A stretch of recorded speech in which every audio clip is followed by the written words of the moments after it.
الريبريشن ممكن يكون حيلة دفاعية رحيمة جدا في أوقات إكستريم زي الحروب مثلا. بيكون من منتهى الرحمة إن عقلي في الوقت ده ياخد كل الذكريات بالمشاعر المؤلمة دي ويخفيها في حتة في عقلي اللاواعي أنا مش شايفاها، يعني ممكن لو شفتها أنهار وما أقدرش أعيش بعد الحادثة الإكستريم اللي أنا عديت بيها. لكن في أوقات تانية بنستخدم حيلة الريبريشن تحت ضغوط اجتماعية وأفكار خاطئة. ما ينفعش نعيط قدام حد، الراجل ما ينفعش يضعف وما ينفعش يعيط، اوعي تضعفي تعيطي قدام ولادك، امسكي نفسك وخليكي جامدة، ما ينفعش تقولي إنك مش كويسة أحسن كده هتكوني مش راضية بقضاء الله. مع إن ربنا خلق المشاعر دي عشان منتهى الرحمة إن هي تخرج ونعبر عنها.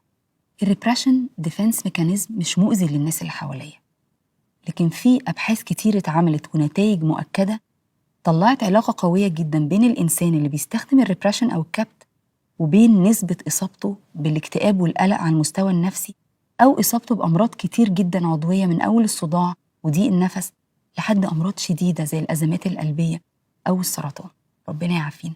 فهو مؤذي جدا جدا في أوقات للنفس نفسيا وجسديا. مش بقول كده عشان نمشي نعيط أو نصوت أو نثقل على الناس بهمومنا، لكن بقول كده عشان نبقى واعيين بالمشاعر دي ومتصالحين إن احنا نعترف بيها عشان نقدر نخرجها في طريق سليم.